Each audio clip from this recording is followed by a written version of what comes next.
And now, making their way into the arena, hailing from the great pro wrestling state of Massachusetts, they are the hosts of the Top of the Cage podcast. Here are Bill and Juice. What's up, everybody? I am Juice, joined by my co-host Bill. We are also joined by another special co-host this week. Once again, for part 2, it's BC Hunter of Wrestling with the Truth, or currently Wrestling with the War. How you doing, man? How's watching the war going? I'm doing great, and thank you very much, guys, for having me back on the show. It's always an honor to appear on anybody else's show, and it's always fun to be on the other side of the microphone and actually not have to do all the work behind it. But yeah, we made it nice and confusing for everybody because we have Wrestling with the War for the audio podcast, and we have Wrestling with the Truth still for the YouTube side of things. So it makes it a little bit hard for people when you're promoting it, but we figure we might have 2 separate audiences anyways. But the war is going good. We're slogging through the dog days of 1995 at the moment. As if you guys were you guys kind of WCW and WWF fans back in that era, or is that a little bit before your watching days? Definitely before mine. I was born in 97, but it doesn't mean true. I didn't go back and catch up though. Yeah. Mm-hmm. I was born in 95, but one of the things I watched most in the pandemic, there were 2 things that I really watched a lot, and it was one was WCW, trying to watch like old stuff and really get a feel of that, and old Ring of Honor stuff from like the early 2000s. That was like flip-flop between those when I was shut inside in my basement, not being able to communicate, go outside and talk to people. Yeah, I hear you. Well, for us, like, we both lived through it. You know, I was, as we mentioned, I think, so 95, I would have been 19 going on 20. Jay would have been, I think, 15 at that point. So it was we were like the target audience, right? That 18 to 49 or whatever they call that target demo. But, you know, if anybody remembers the Monday Night War, right before, everybody thinks of NWO and Steve Austin and all that good times and great stuff, but there was also Halloween Havoc 1995, which we got the honor of doing this past or on our newest episode. And there's some tough schlock to get through at this point. This is the infamous Yeti pay-per-view where himself and the Giant end up doing a kind of a strange homoerotic hug fest with Hulk Hogan at the end of the pay-per-view. So yeah, it wasn't all roses, but it's still fun to go through it because you can just kind of laugh at the stuff that was going on at that point. You see some of the people that, you know, of course, became massive stars during the Attitude Era, and just the difference with them. You see a guy like Billy Gunn who's still going strong today, and you see the progression of somebody like that. So it's been fun. It's just hard because you know what's coming, and you're just like, you're trying not to fast forward to that. Yeah, that makes sense. I know we've done some match reviews, but it was mostly for stuff we've never seen. So I'm sure it's almost kind of like hurts a little bit too. It's almost like a spoiler, I guess. Like you know what's coming, and like you know what the payoff for most storylines are, and especially during that time, some of them got pretty zany and wacky, like you were saying. So one question I wanted to ask you is, obviously, you know, Wrestle with the Truth is what you guys have kind of built and gone off of, and now with Wrestle with the War. What was the decision to start going in that new direction with the war? Well, I think the biggest thing was we felt like we were a little bit directionless over the last little while. I mean, there's so much content out there right now with modern wrestling. There's so many podcasts right now that are doing modern wrestling and doing a fantastic job of it. And it almost started to feel like it was becoming a job to watch the modern product. And so for me, I was finding I was having trouble keeping up with it, just work, life, all that stuff that goes on. Jay was starting to get bogged down a bit, and it was almost like you'd talk to each other and say, okay, what are we going to talk about this week? And it's like, I don't know, I'll watch the shows really quickly and we'll see what we've got. And we didn't want it to feel like that. We want it to be fun. You know, that's the whole point of doing this. And the other thing is we want to have something where maybe we can get some episodes in the can. So if something comes up life-wise, you don't have to worry about being right there for a moment. There's some awesome podcasts out there that are able to, as soon as something happens, they're jumping on doing a live stream talking about it or whatever. We're never going to be like that. We're just more, we always talk about, we're kind of like the analytical guys. We're kind of like those guys that'll kind of look at the high level stuff and just talk about the behind the scenes stuff. And it's just, we just felt like it was starting to become a little bit of a job. So we said, well, let's focus on a particular era or something like that. And everybody does Attitude Era and they talk about all the great stuff that goes on, but we decided, okay, well, let's just go back through the Monday Night War and focus on the Monday Night War aspect, watch it again, have some fun because we did really enjoy that time period, and just see what happens. And I mean, there's lots of content. There's we've got 5 years worth of podcasts if we really want to, but or we can switch it up if we want, but just decide to do that. And plus, where we have the YouTube channel, we can still talk about modern stuff and things like that, but just don't feel as much pressure to always be just glued to the TV. Especially, I think it was more so me because I was starting to get a little bit down on the product a bit, and I didn't want that, and I didn't want to be negative all the time as far as things that I'm seeing and bringing Jay down as well. So we're trying to keep it on the positive. Whereas we see some goofy stuff on this, what we're doing now, but we can just laugh about it because it's just so silly, right? That's fair. Sometimes, I mean, I get like that watching like Dynamite, like kind of you lose the shine for it when you're watching it and as trying to analyze it and like think about what you'll talk about on the pod and stuff like that. I can get tiring sometimes. And really the only like current storyline that really keeps me as a fan is the Bloodline thing, but we'll get to that later. I have a question for you about Wrestling with Wars. So on Monday Night Wars, I mean, you already went through some of the big major players and all the names that even people like me and Bill, who we didn't grow up with it, but we know of it and we watch stuff from it later. But what are some of the characters that you liked, if it was when you're watching back then or watching now, that aren't well known? People like maybe me and Bill haven't even heard of them, like the sleeper guys. Yeah. So I guess I'll go back to when like I was watching at the time. It's like literally we're into what? The war started in September. We're just finishing off October now. So it's the early stages. Although you do see some things that you forgot about, like for instance, like Triple H doing his Greenwich, Connecticut snob gimmick versus the Game, and you think, oh, the Game was so much better. But actually, as we're watching, like we remember back finally, like actually that gimmick wasn't that bad. That snob gimmick, especially for the time, it worked, and it was just something different as opposed to just everybody's tough guy in by the time 98 rolls around, everybody's just in a pair of jeans and their t-shirt. They're all going to kick your ass. That's how it was back then, right? Whereas there was some characters, but unfortunately Vince just took it so far over the top with what he put in there. And then seeing the WCW side, you see some of the MVPs of that era, like Macho Man Savage, like right now through 95, like he's just phenomenal at this point, the stuff he's doing. And it makes you sit back and go, wow, Vince really made a mistake by trying to take him out of the ring when he did and put him on the announcing. And Macho didn't want to stop wrestling. It was just more Vince thought they looked too old and stuff.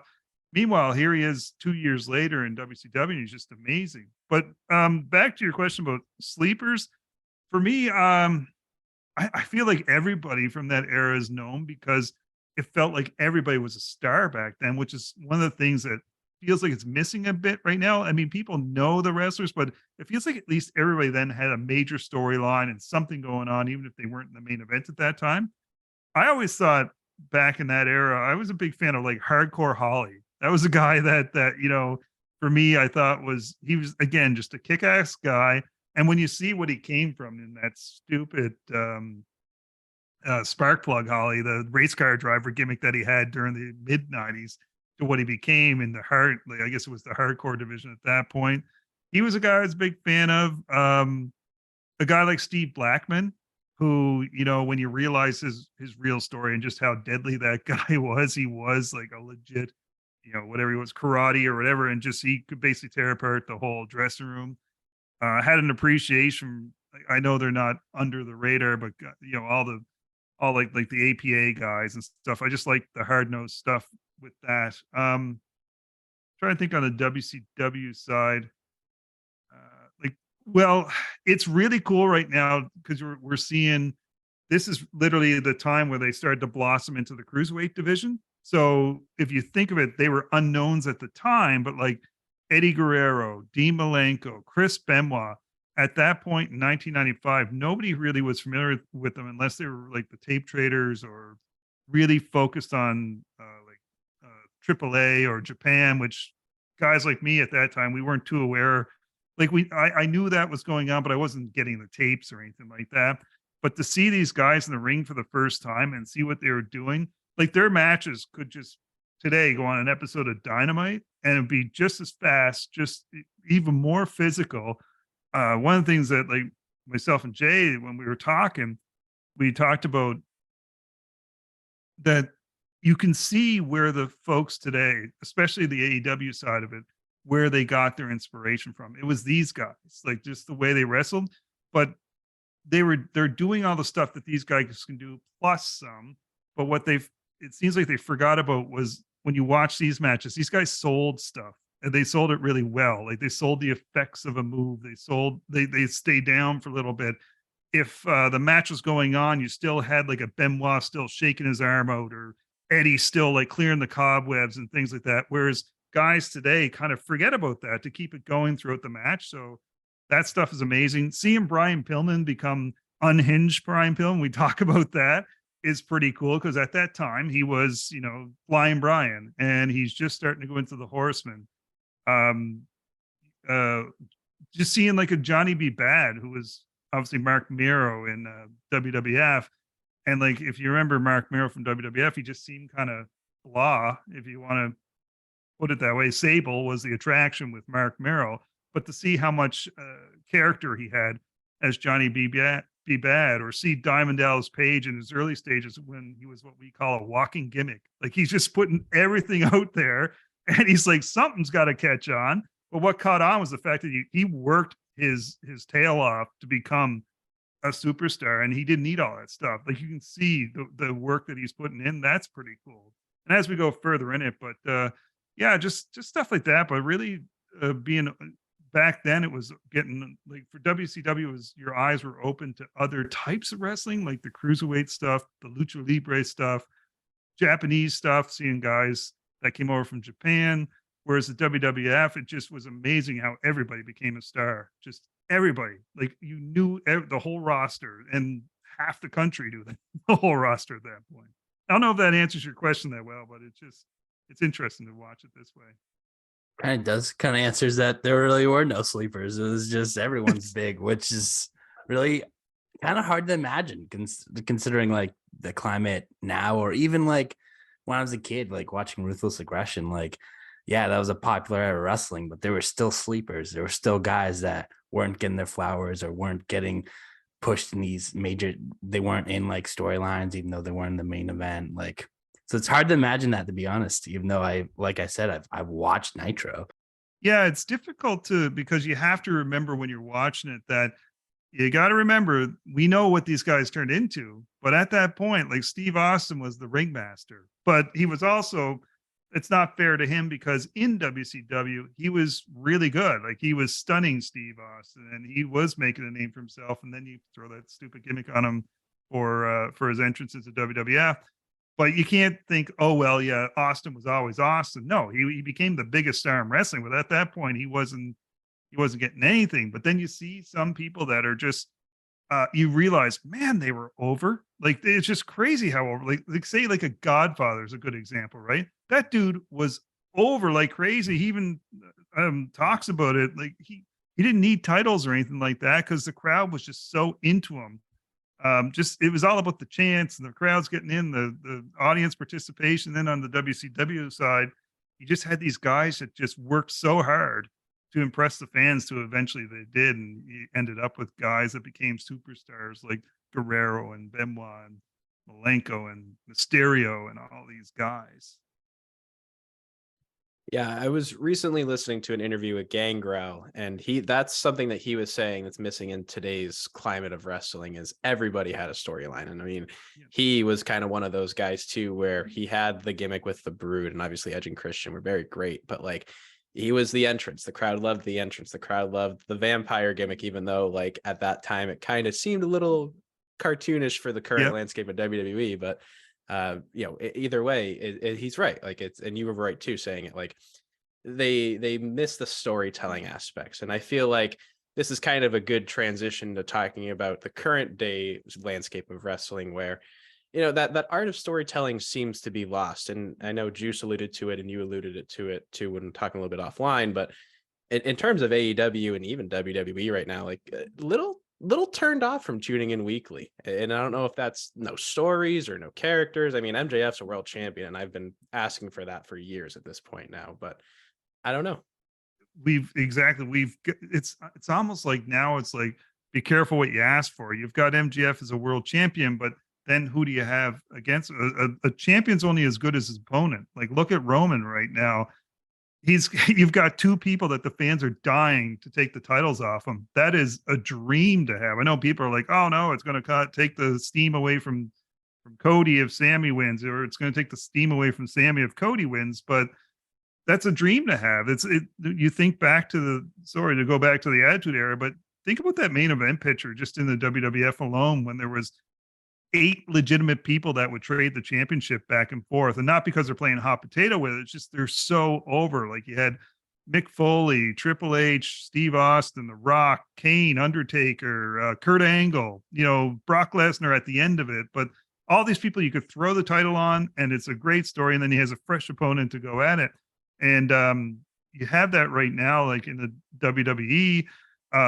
You have arguably the most entertaining guy in the sport right now with MJF, and he feels like he's just so far above everybody at the moment, and you need to bring somebody up to him. And that's kind of what WWE was happening in the WWE with the whole Roman thing. I know people will say, oh, Roman's this or that, or he's not that great, or he doesn't defend the title enough and stuff like that, but he was on another level, and you need to bring people up to him, which is what you're now having. And think about who's waiting in the wings, like a Seth Rollins, or maybe even an Austin Theory, who eventually is going to get there. And I'm not seeing it as much in AEW, and I feel bad for MJF, because this guy's doing masterwork in his character. He's living the kayfabe, as we all asked for that. And I just worry that the fans are going to turn, or even Tony turn and say, well, we're not getting the results, or we're not getting the viewers, or whatever. And it's not really his fault, because you got to have that hot feud. You're only as good as your opponent. If you don't have the opponent, what are you going to go wrestle yourself or something? Yeah, I think part of it's the booking with that. I think they did the Ricky MJF match way too early. And I also think they didn't give enough time, because I think Ricky could have been that guy. And then they're like, give him the match, and then we're going to put him in a feud with Chris. Chris will elevate him. But I think that's having the opposite effect. I think it's dragging Ricky down instead, which is weird to think that being in a feud with someone like Chris Jericho would do that. But how they're presenting it, it is. I'm not really interested in it. I'm not really interested in seeing Andretti and Ricky Starks versus the JS. It's not appealing to me. It's not appealing to a lot of people. And you're right. MJF needs a guy. Ricky Starks could have been that guy, but they did it too soon. Eddie can be that guy, but they're not really. They're dancing around Eddie, doing other stuff. And then, I think they need to figure it out and do what you said that WWE has done. They elevated guys to that level. And I think Tony needs to bring in help with booking. I think he needs to bring some experienced hands. I mean, he does have some, but I think he needs some guys who not experienced wrestlers, but experienced writers, experienced backstage guys. He had one with Regal. He should have done everything to fight for him, but Regal, he wanted to be with his son, so that's understandable enough. But I think Tony just needs help with the booking, because he's still new, and I think he overestimates himself sometimes. What, you don't think Jeff Jarrett is going to go and turn around the AEW product like he did with Global Force Wrestling, Juice? Come on. No, but it's also like Jarrett's like wrestling. Like if he was not being Jay Lethal's tag partner. It just seems like he can't be booking and wrestling at the same time. It's tough to do that. I mean, I know it's been done, but people put on the indies do it all the time. But this isn't the indies. This is the TV company. And it doesn't really seem like Jarrett's really got his hand in creative that much right now. Yeah, it feels like he's actually just a wrestler at this point. I would say that Jarrett does have the mind for. I mean, his father, rest in peace, Jerry, who just passed away this week. But I mean, that guy was a brilliant booker, and Jarrett's picking up from that. But it all comes down to, is Tony listening to those guys? And I don't know about you guys, but maybe I'll ask you: does it feel like they're really, really heavy with heels, but there's not really good faces at the moment to go against these heels? Or is it just me? No, I agree with you. They're turning the baby faces into tweeners, and Yes. As much as I love a good tweener, when you're having Hangman and Mox, two guys who can be your huge baby faces, and you're turning them into tweeners that are trying to like brutalize each other, and Eddie Kingston's a tweener too. I mean, Yeah. like you said, there's no baby face when you do that. As cool as a tweener can be, when you can't turn, when you have zero baby faces, you should probably not do that. Yeah, you're good to have one tweener, because that's the guy that's kind of playing both ways. But if everybody's a tweener, then yeah, who do you cheer for at this point? Yeah, and even Danielson is like that too. I mean, coming before the MJF stuff, it seemed like he was going more towards like a darker, more brutal side, more heel side. And then now you have him going through the trials and tribulations that MJF puts some of his toughest opponents through, and he's overcoming them. Great, great. But it's Bryan freaking Danielson. Like, you don't need to prove to me that Daniel Bryan needs to have these crazy matches, do these crazy stipulations. And granted, I'm very interested in to see what a 60-minute Iron Man match between him and MJF is, because I think that's going to be a very big test to MJF's in-ring ability. But it's still like, how am I supposed to believe like Bryan Danielson is gonna be the baby face, especially when MJF, like you're saying, it's just seems so strangely timed right now, and there really is just no baby face. As you were saying, I'm running the list through my head, and sure, there's some, but none that are at the level of MJF. And all I'm thinking is, I mean, WWE has the two whitest, hottest baby faces in professional wrestling in their roster right now, and I think this is a good little transition to talk about just kind of storylines building into WrestleMania. And I think these are kind of the two biggest right now from WWE's hands, with Cody Rhodes winning the Royal Rumble, which I think is absolutely deserved. Cody has worked his tail off, gotten to this point, and I think absolutely earned it. But then you have Sami Zayn, who also has killed it, has been easily for the last 6 to 9 months the reason why I'm tuning into WWE. The bloodline stuff, the second him and Roman had that first backstage interaction, I remember coming on the podcast and being like, this story is special.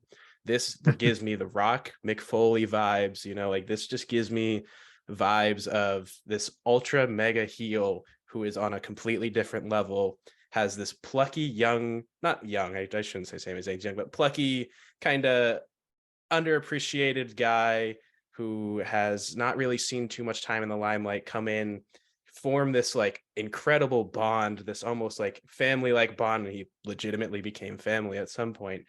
And now it's all, he has crossed the line. He struck Roman with the chair, got beat up, and now he's coming out with these white hot promos. And I know we alluded it to a little bit earlier, but at the Elimination Chamber we have Roman versus Sami coming up, but I just feel like they're playing a dangerous game right now. Like I don't know what they're gonna do. I wish they just did it where Sami took one belt and Cody took the other belt, and they both just went their separate ways. But I don't know if they're gonna do that. Yeah, I can understand that. I honestly, I don't think I don't feel like they're playing the dangerous game. I think they're doing a fantastic job, because everybody thought there was going to be the split for the bloodline and Sami just goes and that's it. But look at how many other intriguing stories we still got boiling right now. We've got the Jey Uso situation. We got Jimmy situation. We got Heyman with those two. You got Roman and Solo. You got all these different things, and that's that's the sign of a really good stable and a really good storyline when you now have multiple things going on that can break away from this whole thing. I myself, I don't want to see Sammy beat Roman for the title, and it's just I don't think Sammy needs to beat Roman, or he doesn't need to be the title. Sammy's a unique character, and you brought up a good one with Mick Foley, similar thing, but he's a character upon himself right now where he can be slotted into different things. Like the funniest thing is, name me one Sammy match over this whole bloodline thing that's memorable to you. Nothing, right? Like, I mean, The there's only thing I can think of is when he stepped in the tag team title defense. But yeah, you're right. and that was I just can name one, but okay. you're right. Yeah. You're right. Well, when I say I can name one, it just happened while he's in the bloodline. Like it wasn't really part of the story, so it's kind of me cheating. But he had this match on TV. It was like Raw, I think, with Matt Riddle. It was part of the storyline. It was him like trying to earn the trust of like Jay still, and Yep. little headbutting stuff leading in the Survivor Series. I remember that was a great match, and they kind of gave him a lot of tests in like these single matches. It was right in the beginning of Triple H's like run, and Sami Zayn was getting these single matches like almost weekly, and he was impressing me weekly. I'm like, this is a guy I think could be trusted in the main event. Well, I mean, I've thought that before, but he kind of just confirmed it with me again. And I get you on that. And they had to have some matches with him. But honestly, like even if you had 2 or 3 good matches, what you remember about Sammy right now is everything outside of that, like the backstage stuff, the in-ring stuff, the way he's gotten his character over, the stuff he's done saving members of the bloodline. I love the whole trial thing where Jay brought up that video with all the times that he did put his body on the line. That was great. You don't even realize how many different things that he did.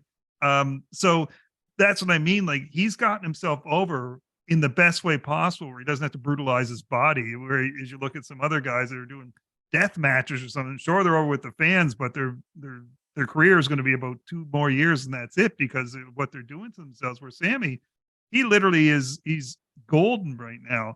Cody, on the other hand, has to have those matches. He had to have that feud with Seth Rollins to really put his stamp on being a WWE guy versus the AEW guy that's coming in, which he did a great job of. It's unfortunate the timing of his injury. That's the way it goes. He's the guy that needs the belt. Sammy doesn't. But as long as Sammy doesn't get pushed out of that spotlight, as long as you keep him in there, buddy with the top guys. Jim Cornette brought it up on his podcast where he said that right after this whole situation happened with Sammy splitting off and Cody winning the Rumble, he said they got to go on Raw it was right after Sammy had that beautiful one-on-one with Heyman in the ring. That was a fantastic promo, right? But he said they got to go on Raw and Cody's got to be buddy and cheering him on because the fans will turn on Cody because of it, which is exactly what they did. They had that great segment on this Raw. And but Cody's the guy that needs the belt because he's the one. His thing was this quest for this belt, whereas Sammy, the belt was nothing. His quest was to be part of the bloodline and be part of the family, which is what he got, right? So, but he didn't quite get it. He didn't finally become an Uso. So it's interesting how it goes. So I'm okay with Sammy not winning the belt. Cody kind of, excuse me, I feel like has to win the belt. Although again, if he doesn't, I mean, Roman still being the dominant champion. I know people are hating it, but it makes for an interesting thing. And every time somebody's going against him, is like, is this the person that's going to take it? Is this the person? Like, think about even like Logan Paul. Nobody thought that match was going to be any good. And look at how good that match was because everybody's like, is he actually going to beat him? Is he going to take the title? That's what happens. Kind of like back in the day when like a Hogan was champion, is who's going to finally beat him? That kind of stuff. So they are blessed. They have 2, I should say, white hot baby faces right now. It's hard to get one white hot baby face. It's easier to get a white hot heel than it is to get a white hot baby face. And have 2 in your hands, that's amazing. I don't know if it's just dumb luck or if it's just brilliant storytelling, but they did fantastic with it. I'll give him a mix of both on that one. But you know what? After hearing your opinion and your thoughts on it, I think you're right. Actually, I'm a little bit more comfortable with the situation that they're putting us through as fans right now. And like you said, I'm excited to see what kind of is ending up being the culmination of at least Sami Zayn's side of the story. I know we've talked about it at length in podcasts. Like Sami Zayn is one of those underrated, underutilized guys, and to see him finally be in the main event, get the spotlight, get his flowers, has just been awesome. So awesome. And you brought up Logan Paul, and it made me think about. I remember I told my friend a story about Logan Paul, like just the first time he came to WWE, and he's like, "Oh, Logan Paul is going to be a world champion someday." I was like, "He's be lucky to even fight for the title." Literally 3 weeks later, he's fighting for the title and has this incredible match, like one that just absolutely stunned me as a fan. And I remember texting my friend and being like, "Yeah, so I'm dumb. Logan just put on a banger." Like, and now he's feuding potentially with Seth Rollins. I mean, he eliminated him from the Royal Rumble. It seems like he's living in Seth's head rent free from some Seth's promos on Raw, and I'm excited for that match too. I think that'll be a WrestleMania match, especially in LA, and I think that's going to be a show stealer if it ends up being on the card. I agree. I think anything that Logan Paul's involved with right now is becoming a show stealer. He's I don't know if he'll become a world champion, but I remember back when we were doing the same thing, we were having all these episodes and people were talking about Crown Jewel, and they were just crapping all over the fact that Logan Paul's even in this match. I remember I kept saying, this is going to be an amazing match. He's going to put on one heck of a performance. And they keep forgetting Roman's actually good. I know people think he's not that great. Roman is fantastic because he knows how to control a match right now. Everybody says his matches are slow. No, he works the crowd. He works the drama, and to the point that he doesn't need to do all that fancy stuff. But then you get a guy like Logan Paul who now can jump in there and do all this amazing stuff and blow your mind with that. It just makes it star making right now. He's Roman's almost got like the golden touch at this time. And yeah, and Seth Rollins and Logan Paul will be fantastic, by the way. I really do hope they go that route with it. Yeah, I do too. Is there any other WrestleMania matches you're hoping to see? I know you said you haven't been following too tightly, but well, yeah, I mean, as far as what's going on, I really do want. So here's going back to the Sammy thing. What I want to happen is I'm kind of hoping for Jay to kind of screw over Sammy at Elimination Chamber so he keeps his heat. He doesn't look weak. I don't want Roman to stomp him. That's the only thing that's going to be a problem here, as we talked about with the Sammy dilemma. You need Jay to do something to screw him over, which leads to Kevin Owens and Sammy challenging for those tag team titles. To me, that's almost a main event matchup between those two teams. It's that you get Sammy and Kevin win those titles. It's a mania moment. It's elevating the tag titles, and then you still have storylines with Jay and Roman later on where you can break that off. I mean, the whole reason they're just doing this thing for Elimination Chambers because Jimmy can't go to Canada, right? He's not allowed because of the DUI, so that's the problem there. So they have to write it off some way. But I'd like to see some way that there's a screw job or something like that, and then you have that tag team match for Mania. I think that's a star-making performance there for them, and it's going to be just as sweet for them to win those tag titles as it would be for Sammy to take the title off Roman. I would like to see. I was hoping to have Bianca versus Rhea from the women's side of it, but I'm okay with Rhea Charlotte because it's to play it back to the previous WrestleMania that they wrestled at. So now I'm kind of, I don't know who to go for the Bianca title, but I'm kind of hoping for Asuka. I've always enjoyed Asuka as far as her character, and now she's kind of freshening up again with the whole insane Asuka or Kana character from Japan. Yeah, and now we're just kind of fleshing things out. I have a feeling, I don't know about you guys, I feel like they're going towards a MMA fight for Bobby Lashley and Brock Lesnar. Are you feeling like that might be a possibility? I think it's a possibility, especially the way it's been heading, and it seems like I don't know. I know they were supposed to be in Elimination Chamber, but Bobby didn't sign the contract, so they pushing the Mania. And if they are, then yeah, maybe it will be a MMA fight. Maybe they'll do what Seth Rollins and Matt Riddle did, that like fight pit match, which they did in NXT a couple times Yeah. too, because that was Mhm. kind of supposed to be like an MMA inspired match. Maybe they'll head with that with the two of them, which would be interesting. But yeah, I think it is gonna go the MMA route because it kind of points kind of seems reminiscent of how they built up Kane Velasquez and Brock, which was supposed to be a MMA fight, and then it was like 2 minutes long because Kane was hurt, so I couldn't do the match. But we'll see. Yeah. But I actually do agree with you. I think that's where they're heading now that you put them ahead. I'm like, yeah, that makes perfect sense. I mean, they're both big successes in the MMA world, two big uh, monster men, and this is their third and final match. You gotta make it a little bigger, up the stakes. You can't just do a normal match. You gotta, end the trilogy on a brutal note. Yeah, I think that's actually a really good point too. No, yeah, like you said, the first thing I thought of was Fight Pit. So Mhm. it'd be cool to see at WrestleMania. It's something different and unique, and first time ever. And I think both those guys have definitely earned that at this point. Mhm. Well, Juice, I don't know about you, but I think that BC is personally one of my favorite guests that we've ever had on. And you are part of the two-timer club too, which is a very rare thing around here, especially for our wrestling guests. So we just want to say thank you again so much. And of course, I know we've talked about the shows a few times throughout this episode, but we like to obviously let our guests plug and promote things they have going on at the end of it. So with that, the floor is yours. Oh yeah. Well, again, I won't spend too much time on it. It's just Wrestling with the War on any of your auto podcasts, and Wrestling with the Truth on YouTube. So just head on over there. Feel free to subscribe. A little bit behind, putting some stuff up, but we're gonna get back onto that. On Twitter, it's WWTT Pod if you want to get us, or on Instagram. On Facebook, it's Wrestling with the Truth on the Facebook page. But otherwise, just more so, I want to promote you guys.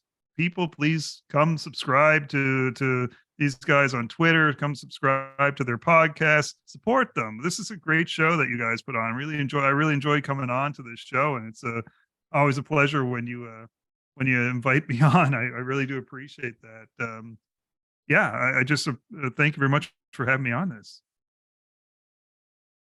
Of course, BC. It's always a pleasure, and same to you. We love sharing, promoting what you guys have going on all forms of social media. Very interested to see what you guys do at Wrestle with the War, and I know at least I'll be following it closely. Well, thank you very much. As am I. I already started listening to the first one today. I'm gonna keep. I think I'm gonna start watching along with you guys too. Just Oh yeah. or try to. I mean, time's tight, but I definitely kind of. I've never watched them like head to head before, so I'd like to do that and listen to you guys at the same time. I think that'd be a fun exercise. I mean, that's the point, right?